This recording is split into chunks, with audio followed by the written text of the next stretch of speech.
Calaroga Shark Media.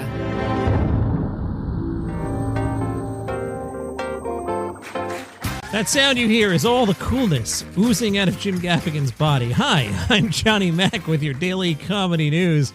Jim Gaffigan announced he will perform and film a whiskey-focused stand-up set in Louisville in October. Jim, let it go.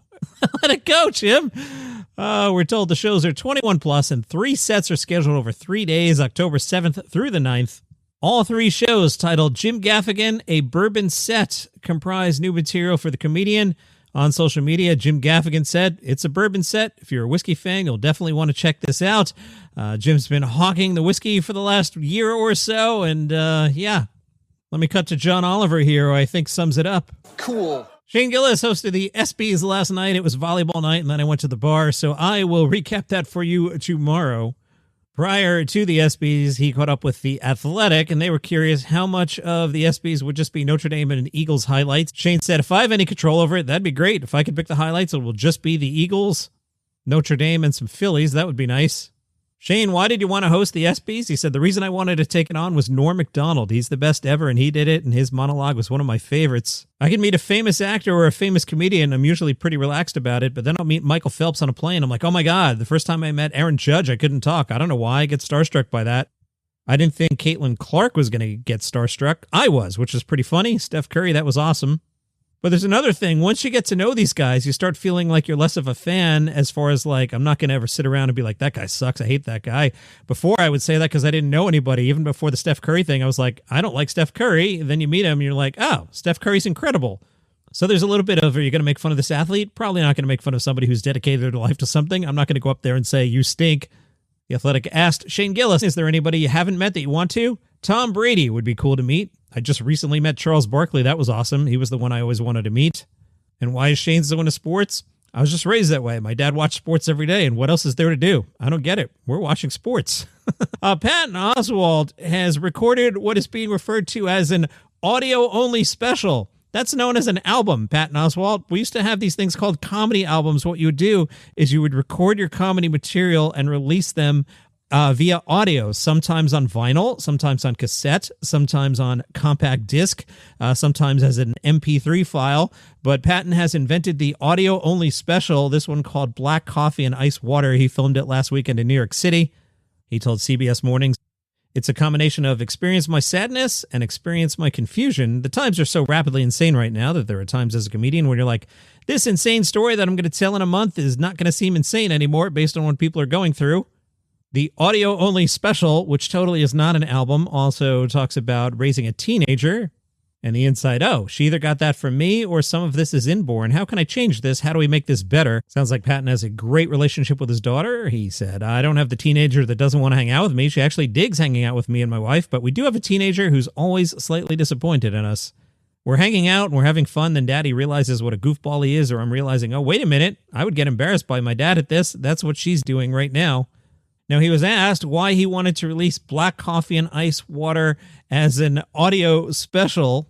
Patton said, I miss the times when comedians would put out an album. All my specials, I'm doing a thing now where I'm going back and putting them out on vinyl. It's about ego. There's just less physical media being made. You could release it, as an album, but nope, it'll be out on Audible as an audio-only special. Black Coffee and Ice Water, November 20th. Ronnie Chieng and Hasan Minhaj are touring together. The name of the tour, Hasan Hates Ronnie, Ronnie Hates Hasan. That's fun. The official logline, during these divided times, many people believe that open dialogue and discourse are the only tools to mend a divided nation. Comedians Hasan Minhaj and Ronnie Chieng believe the opposite. Hatred is the answer.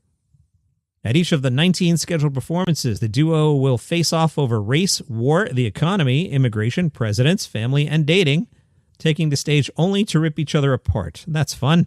Tour kicks off October 3rd in Seattle. They're also hitting Houston, Tampa, Atlanta, Philly, D.C., Toronto, Minneapolis, Chicago, Miami, Austin, Dallas, Boston, New York City at the Beacon, December 2nd, so that's after the festival, San Diego, San Jose, San Francisco, and wrapping up December 26th in Vancouver. Sarah Sherman is recording her first comedy special this summer. She's taping 2 shows, August 23rd at the Bell House. She'll be in North Adams, Massachusetts on the 19th. 3 shows at Helium in Indianapolis next week. 3 shows at Helium in Philly in August, and the 2 Bell House shows. Ron White has added 2 shows to his tour to help raise money for the flooding in Texas. Ron White, a Texas native, announced on social media all proceeds from the shows in San Antonio and Austin will go to the Guadalupe Love Fund. The money will assist fire departments impacted by the July 4th floods. Ron said in a video, "We're going to raise money for a couple of fire departments that suffered major losses in this tragic event and cannot sustain without them. Every penny you spend on tickets, we're going to go buy some fire trucks or something. We'll find a way to spend it."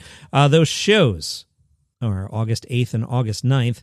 This one I saw into the weekend, and it's been quite busy, and then I forgot to put it in the notes, so let me just point out. Dusty Slay shared on Instagram like Friday afternoon, 2 full albums out today. Listen while it's hot on iTunes. Kumail Nanjiani has joined the cast of Oh, Mary as Mary's husband. Now, that's interesting because Oh, Mary is about Mary Todd Lincoln, an alcoholic aspiring cabaret singer in the weeks leading up to the 16th president's assassination. So Kumail Nanjiani is Abraham Lincoln. That's fun. Ralph Barbosa will have a special for Hulu. It is titled Ralph Barbosa, Planet Bosa.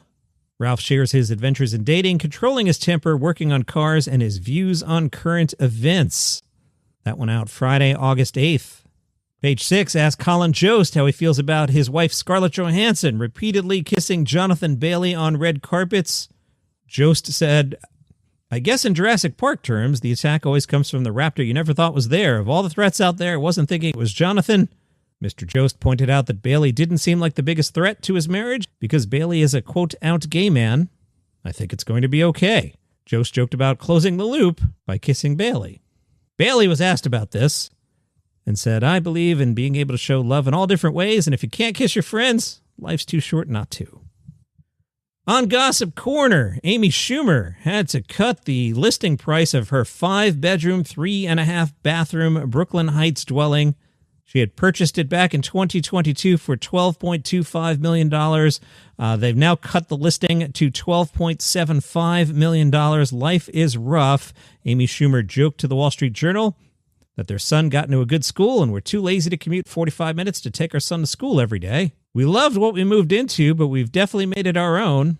Some of the changes they apparently made were an overhaul of the backyard. Just for Laughs, Day 2, Nick Brazeo is the head of programming. He was asked how much talent will be at Just for Laughs, and he said, "How do you measure that? Is it by weight? In that case, there's 1.26 tons of comedy."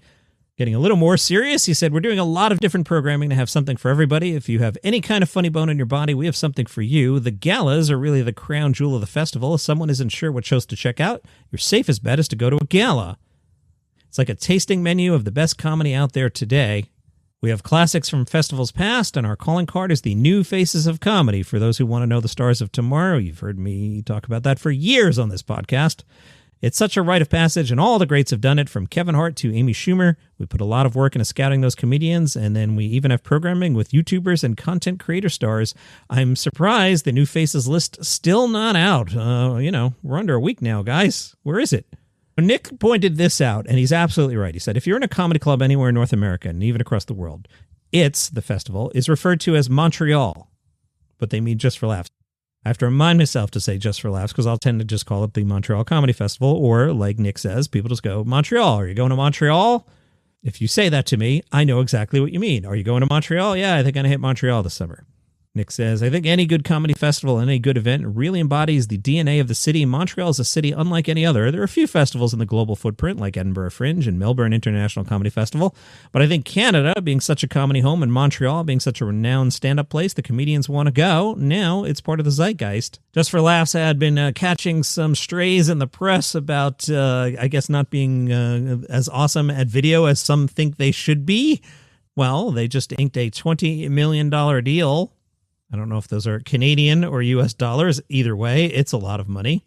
50 hours of programming are part of the deal. It includes Roast Battle Canada Season 5, a bunch of French shows on some French language networks. The CBC will have Roy Wood Jr., Michelle Buteau, Fortune Feimster, and Mikey Day galas. That's pretty good programming right there. All right, let's see what's going on tonight on a Thursday.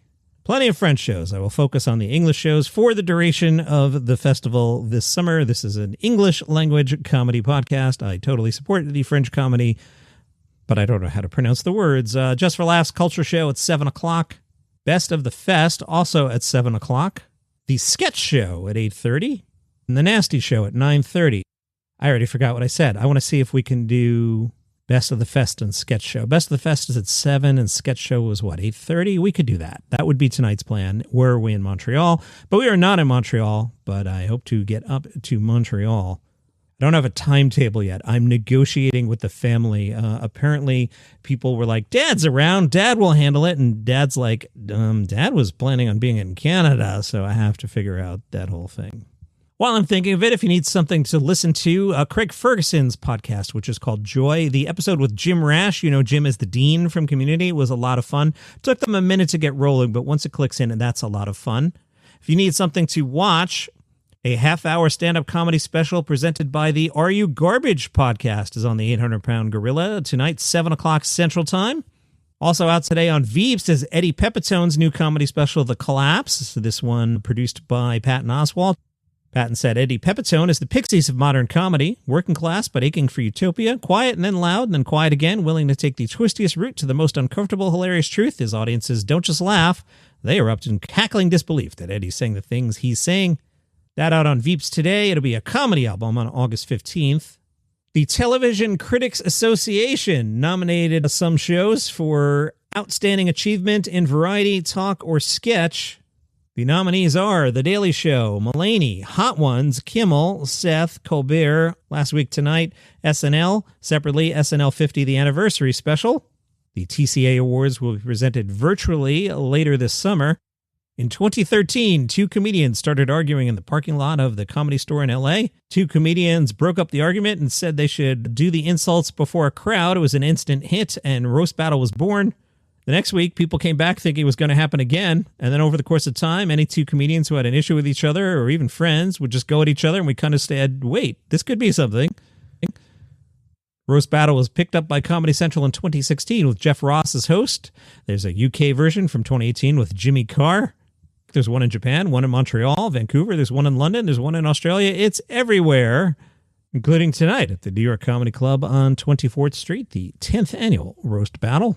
Two comics will take turns dishing a total of 13 jokes per round for a total of 3 rounds. And if you're in Plano, 6 divorced singles dive back into the dating pool with a little help from stand-up comedians. This show is called The Big D. I'm going to resist any 12-year-old jokes and just tell you that's what the show's called. Believe me, I am tempted. Julie Golden is a stand-up comedian and a single divorced mom. She created The Big D in October and said, I was told that Dallas is known as The Big D, not just for Dallas, but also for divorce. Get your mind out of the gutter, everybody. So perhaps I'm in the right city. During the show, 3 comedians will interview each of the contestants for 5 minutes. Then they will be matched. After that, each couple answers a series of date card questions during their 5-minute first date on stage. The audience votes who they think is the best match. That couple with the most applause wins $100 and maybe a second date. Or, if that doesn't work out, they get $50 each and never have to see each other again. This is at Mike Drop Comedy, 7301 Lone Star Drive in Plano. $37 to get in. Greg Gutfeld. Yeah, we're long again today. Greg Gutfeld. Let me quote this directly via the Daily Beast, okay? Johnny Mac is quoting Greg Gutfeld. These are not the words of Johnny Mac. Johnny Mac is quoting Greg Gutfeld. Are you ready? Greg Gutfeld apparently said, you know what? I've said this before. We need to learn from the blacks. The way they were able to remove the power from the N-word by using it. So from now on, it's, what's up, my Nazi? Hey, what's up, my Nazi? Hey, what's hanging, my Nazi? Co-host Kennedy blurted out, Nazi, please. Greg Gutfeld said, thank God you did a hard I there. And that's what's happening on Fox on Gutfeld, in case you want to watch that. That is your comedy news for today. I'll just let that Gutfeld story stand for itself. See you tomorrow.